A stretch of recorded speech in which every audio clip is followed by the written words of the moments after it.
नमस्कार, स्वागत है आपका। आपके साथ में हूं राम मोहन शर्मा। शाम के 5 बज चुके हैं और हम हाजिर हैं 5 बजे की 5 बड़ी खबरें लेकर। सबसे पहले बात करेंगे बाहुबली अतीक अहमद पर जारी कार्रवाई की। बताएंगे आज कहां गिराई गई अतीक के अवैध साम्राज्य की इमारत। दूसरी खबर यूपी में लगाए गए स्मार्ट बिजली मीटर से जुड़ी हुई है जो मानकों पर फेल साबित हुए हैं, इसकी भी बात करेंगे।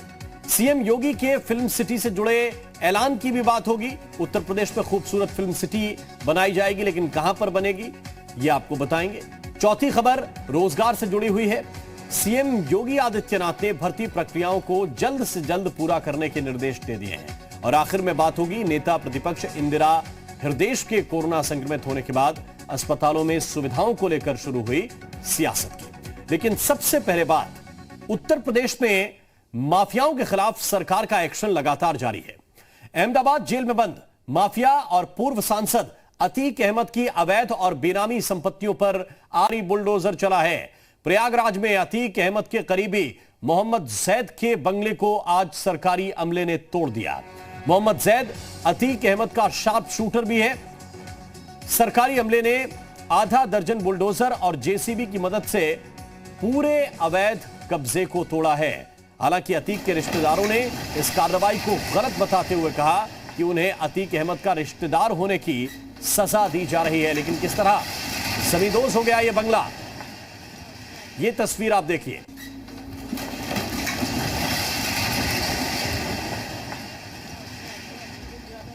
अवैध किला, दहशत का, आतंक का किस तरह से ध्वस्त हो गया। एक झटके में जो संपत्ति बनाई थी वो जमींदोज हो गई। कौशाम्बी में यह 3 मंजिला मकान था, बंगला था, जिसे प्रशासन के बुलडोजर ने जमींदोज कर दिया।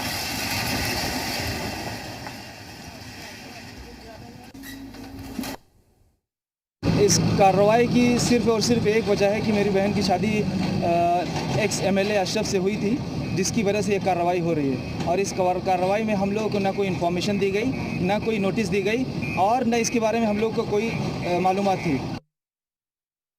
ये खूंखार अपराधी हैं श्री जैद, उनकी संपत्ति है। इसका प्रयागराज विकास प्राधिकरण से मानचित्र स्वीकृत कराए बिना इसका अवैध निर्माण कराया गया था। इसका विधिक ध्वस्तीकरण आदेश पारित किया है, जिसके क्रम में आज इसको ध्वस्त कराया जा रहा है। लगभग 600 वर्ग गज का बना हुआ मकान है और लगभग 800 वर्ग गज की जमीन है। और मोहम्मद गुफरान हमारे संवाददाता लगातार इस तरह की कार्रवाई को कवर कर रहे हैं, उनके पास हम चलते हैं। गुफरान, एक और संपत्ति जो अतीक अहमद से जुड़े हुए एक शख्स की है, जैद उसका नाम है, क्या इसके पीछे का बैकग्राउंड है? क्योंकि ये अधिकारी बता तो रहे हैं कि नाम श्री जैद है, लेकिन ये भी बता रहे हैं कि खूंखार अपराधी हैं।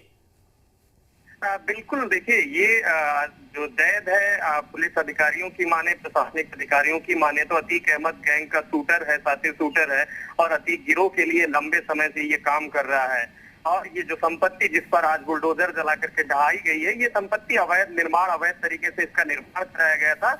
जो कार्रवाई प्रशासन की तरफ से आज की गई है, इसको पूरी तरीके से ध्वस्त किया गया है। ऐसे में जो अतीक अहमद से गिरोह है और उनके लोग हैं, उन पर जो प्रयागराज प्रशासन की जो कार्रवाई का सिलसिला है वो एक तरीके से जारी है। संदेश साफ है कि जो भी अवैध तरीके से संपत्ति या निर्माण कराए गए हैं, जो अर्जित की गई है संपत्तियां, उन पर प्रशासन की जो सख्ती है वो लगातार जारी रहेगी। आने वाले दिनों में इस तरीके की और भी कई ऐसी संपत्तियां हैं जिनको प्रशासन चिन्हित कर चुका है और बड़ी कार्रवाई देखने को मिलेगी, क्योंकि अतीक अहमद और उनसे जुड़े जो उनके लोग हैं, तमाम ऐसी संपत्तियां, तमाम ऐसे जो प्लॉट हैं जिनको उन्होंने अपने रसूख और अपने दबंग के बल पर हासिल किया है, और उस पर कार्रवाई का जो सिलसिला है प्रयागराज प्रशासन का वो जारी रहेगा। बहुत बहुत शुक्रिया, बहुत बहुत धन्यवाद मोहम्मद गुफरान आपका इस पूरे अपडेट के लिए, इस पूरी जानकारी के लिए। तो अतीक अहमद से जुड़े हुए जितने भी लोग हैं, और जैद के बारे में कहा जाता है कि वो अतीक का शार्प शूटर है, उसके इशारे पर लोगों को जान से मारने का काम किया करता था ये शख्स। इसका ये अवैध किला ध्वस्त कर दिया गया।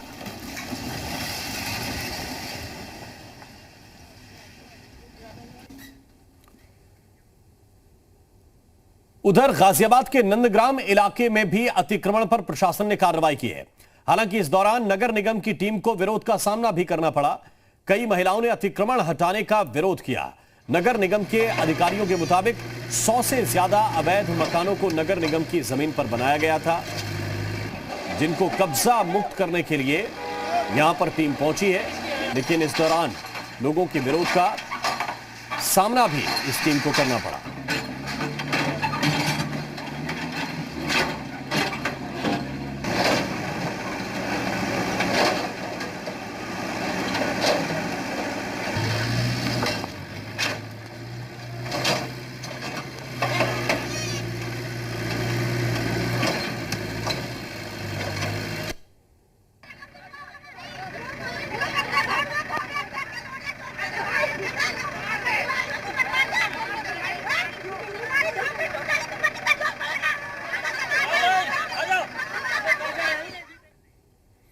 और उत्तर प्रदेश पावर कॉर्पोरेशन में धांधली से जुड़ी हुई एक अहम खबर सामने आई है।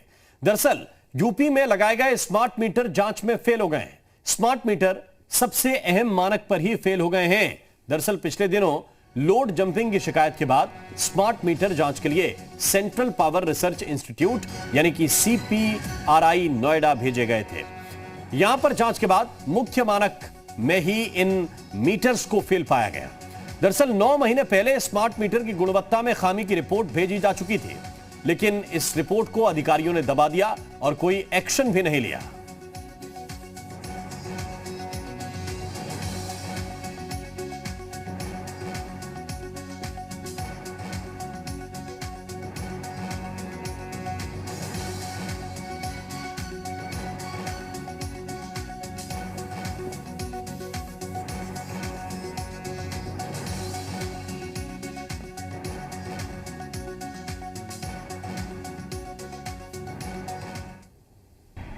स्मार्ट मीटर्स में मिल रही तकनीकी खराबियों की शिकायत के बाद ये फैसला किया गया था कि इन मीटर्स की जांच के लिए सेंटर पावर रिसर्च इंस्टीट्यूट इनको भेजा जाएगा।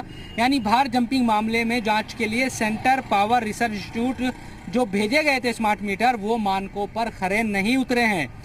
और CPRI की जो की तरफ से पावर कॉरपोरेशन को जो जांच मिली है, उसमें ज़्यादातर नमूने स्मार्ट मीटर मुख्य पैरामीटर में ही फेल हो गए, जिसके बाद अब ये सवाल उठने लगे हैं कि इस गड़बड़ झाले के पीछे कौन है। अगर बात करें CPRI की जांच में, क्योंकि मीटर की जो तकनीक है वो भी मानकों पर खरी नहीं उतरी, अब ऐसे में आशंका जताई जा रही है कि इन मीटरों में जो अगर भार जंपिंग हो सकती है तो फिर मीटर रीडिंग भी जंप कर सकती है। अब उपभोक्ता परिषद ने कहा है कि जो स्मार्ट मीटर निर्माता कंपनी है उनको ब्लैक लिस्ट किया जाए। साथ ही साथ इस तरह का जो एक मामला है वो भी सामने आया है कि जो CPRI की जो रिपोर्ट थी उसको दबाने की भी कहीं ना कहीं कोशिश की गई, पहले कोरोना और लॉकडाउन की बात कहकर, लेकिन अब ये सार्वजनिक हुई है तो यकीनन हंगामा बरपा है और ऐसे लोगों पर तलवार लटकी है जो इस रिपोर्ट को दबाने की कोशिश कर रहे थे। कैमरामैन दीपक के साथ जी मीडिया के लिए नोएडा से मैं शुएब रजा। और उत्तर प्रदेश पावर कॉर्पोरेशन में धांधली पर प्रतिक्रियाएं भी सामने आने लगी हैं। समाजवादी पार्टी ने इसे सरकार की नाकामी बताया, तो कांग्रेस ने इस मुद्दे को सड़क से सदन तक उठाने की बात कही है। कोविड के नाम पर जांच को दबा दिया गया। सेंटर पावर रिसर्च इंस्टीट्यूट ने यह बात मानी कि भार जंपिंग के मामले में 3 गुना अधिक उपभोक्ताओं से वसूली हो सकती है। सरकार ये जानते हुए भी उपभोक्ताओं से वसूली करती रही। अब जब जांच पूरी हो चुकी है, फाइलों को दबाए रखा गया, भ्रष्टाचार सामने, एक पूरे प्रदेश की आम जनता से जुड़ा भ्रष्टाचार सामने आता, सरकार कहती है फाइल गुम हो गई। उस पर मैं जांच में लगा हुआ और पूरी तरीके से मैं चौकन्ना हूं। मैं देख रहा हूं कि इनके बिलिंग सॉफ्टवेयर से अगर हमारे किसी कंज्यूमर के साथ ज्यादती हुई होगी तो मैं इस पर निश्चित तौर पर उसको न्याय दिलाऊंगा। और मैं अभी प्रदेश के माननीय ऊर्जा मंत्री से मिलने जा रहा हूं और उनको सामने मैं ये सब पूरी बातें रखूंगा और कहूंगा कि देखिए साहब, 2 साल से हम चिल्लाते रहो, वही बात आज सच साबित हुई। और हमेशा ऐसा होता रहा है, किसी भी मामले में उपभोक्ता परिषद जब 2 साल, 1 साल, 6 महीने, 5 महीने से पब्लिक के हित की बात करता रहेगा, अंततः वही बात सिद्ध साबित होगी। तो इससे लगता है कि कहीं कहीं जनता के साथ ये लोग विश्वासघात रूपी रवैया कमीशनबाजी के चक्कर में करते हैं। में आदमी अपना घर नहीं चला पा रहा, परिवार नहीं चला पा रहा, उसकी नौकरियां चली गई। करोड़ों लोगों की, करोड़ों लोग ऐसे हैं जिनको नौकरियों में तनख्वाह नहीं मिल रही, तनख्वाह आधी हो गई, 30% मिल रही है। उस काल में जब बच्चे की फीस नहीं दे पा रहा, सब्जियां इतनी महंगी हो गई, डीजल और पेट्रोल पे सरकार ने इतना टैक्स बढ़ा दिया, और उस काल में भी जब अगर बिजली के खरीद में, बिजली के बिल पेमेंट में अगर घोटाला इस तरीके का होगा और कि जनता पे लोड बढ़ा है और 3-3 गुना लोड जंपिंग हो रही है, तो ये अपने आप में बहुत ही शर्मनाक है, बहुत ही निंदनीय है। और सुशांत सुसाइड केस के बाद मचे स्टार वॉर के बीच यूपी के सीएम योगी आदित्यनाथ ने फिल्म सिटी बनाने को लेकर एक बड़ा ऐलान किया है। मुख्यमंत्री योगी आदित्यनाथ ने कहा कि वो यूपी में देश की सबसे खूबसूरत फिल्म सिटी तैयार करेंगे। सीएम ने कहा कि नोएडा, ग्रेटर नोएडा और यमुना एक्सप्रेसवे फिल्म सिटी बनाने के लिए बेहतर क्षेत्र होगा। सीएम ने कहा कि फिल्म सिटी बनने से फिल्म निर्माताओं को बेहतर विकल्प और लोगों को रोजगार के बेहतर अवसर मिलेंगे। सीएम ने अधिकारियों को जल्द से जल्द फिल्म सिटी बनाने के लिए कार्य योजना तैयार करने के निर्देश दिए हैं।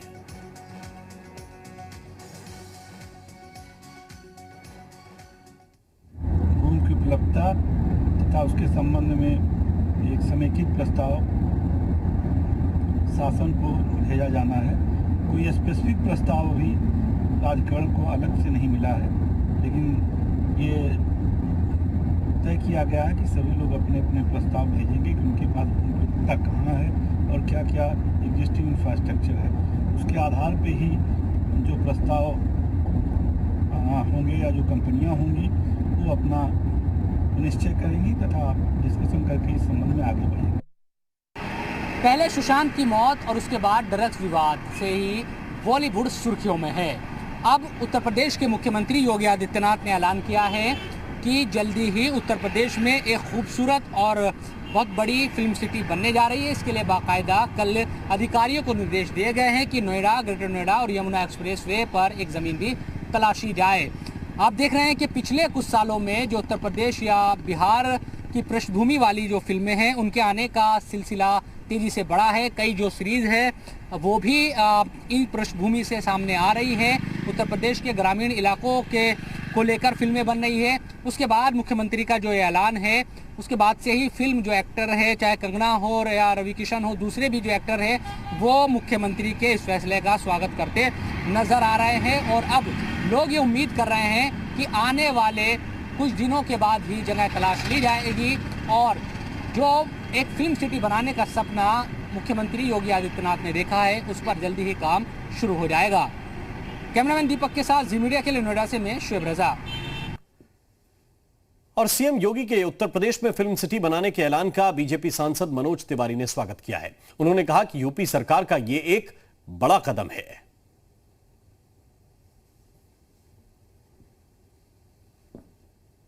ये समाचार पूरे उत्तर भारत के लोगों के लिए एक वरदान से कम नहीं है। मैं अपनी तरफ से बहुत साधुवाद देना चाहता हूं आदरणीय योगी आदित्यनाथ जी की इस दूरगामी सोच को, जो न सिर्फ प्रतिभाओं को तराशने वाला होगा बल्कि सिनेमा के इतिहास के लिए, सिनेमा के संवर्धन के लिए हिंदी बेल्ट में एक इस स्तर की फिल्म सिटी न जाने कितने दृष्टिकोण से बहुत खास होने वाली है। चाहे वो पर्यटन का दृष्टिकोण हो, चाहे वो दुनिया भर के सिनेमा का उत्तर भारत, उत्तर प्रदेश में एक केंद्र मिलने की बात हो, या फिर नई नई प्रतिभाओं को सजाने संवारने का बात हो। अभिनेता और गोरखपुर से सांसद रवि किशन ने सीएम योगी के इस फैसले पर खुशी जाहिर की है। हमारे मुख्यमंत्री पूज्य योगी महाराज जी ने एक भव्य फिल्म इंडस्ट्री के लिए फिल्म सिटी निर्माण का एक बहुत बड़ी उन्होंने क्या कहते हैं उसको ऐलान किया है। मैं कहूँ कि मेरे शब्द नहीं मिल रहे, क्योंकि मेरी 17-18 साल से कि मेरी इच्छा थी, मेरी एक लड़ाई थी अपनी भाषा के लिए, अपने लोगों के लिए, अपनी जगह पर, अपनी धरती पर, जहाँ पर हमारे बच्चे काम करें।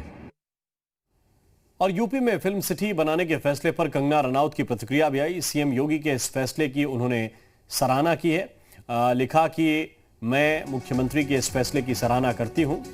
हमें फिल्म इंडस्ट्री में कई सुधार करने होंगे। हम अलग अलग मुद्दों पर बटे हुए हैं। हमें सिर्फ एक इंडियन फिल्म इंडस्ट्री बनानी होगी।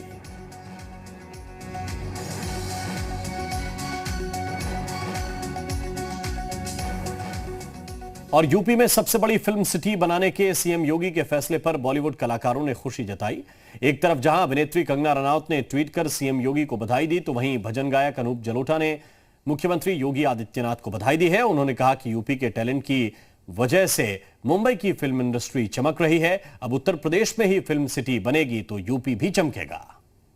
योगी जी को धन्यवाद देना चाहता हूं और बधाई भी देना चाहता हूं कि उन्होंने उत्तर प्रदेश में फिल्म स्टूडियो बनाने का निश्चित किया है, फिल्म सिटी बनाने का निश्चित किया है। ये बहुत अच्छी बात है।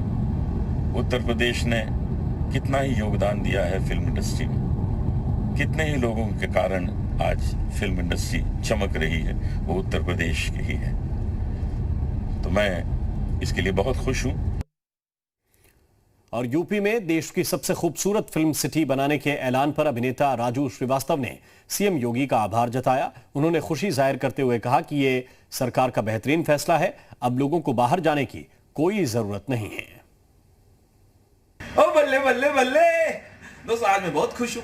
सबसे पहले मैं धन्यवाद दूंगा उत्तर प्रदेश के यशस्वी मुख्यमंत्री योगी जी का कि उन्होंने हमारी मांग को स्वीकार कर लिया। हम बहुत समय से चाहते थे कि उत्तर प्रदेश में फिल्म सिटी बने और वो सपना अब साकार होने जा रहा है, क्योंकि हमारे मुख्यमंत्री जी रोजगार सृजन के लिए बहुत गंभीर है। और अगर उत्तर प्रदेश में फिल्म सिटी बनती है, समझ लीजिए डायरेक्ट और इनडायरेक्ट कम से कम इसमें 1 लाख लोगों को रोजगार मिलेगा।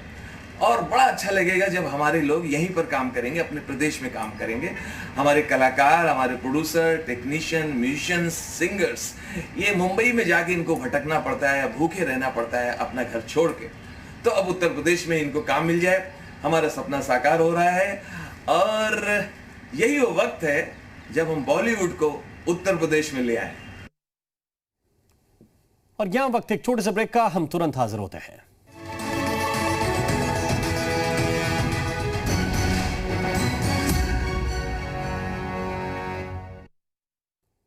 ब्रेक के बाद स्वागत है आपका।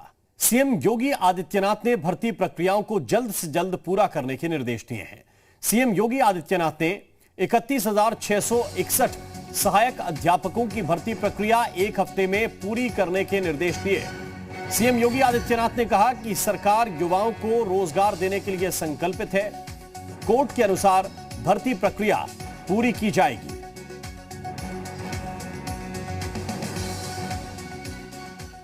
और विपक्ष के बेरोजगारी के मुद्दे पर उत्तर प्रदेश के अपर मुख्य सचिव गृह अवनीश अवस्थी का बयान आया। अवनीश अवस्थी ने बताया कि योगी सरकार ने 3 साल में अलग अलग क्षेत्रों में 3 लाख से ज्यादा नौकरियां दी हैं। मुख्यमंत्री जी ने घोषणा की थी कि अब तक सरकार ने अन्य विभागों में 3 लाख से अधिक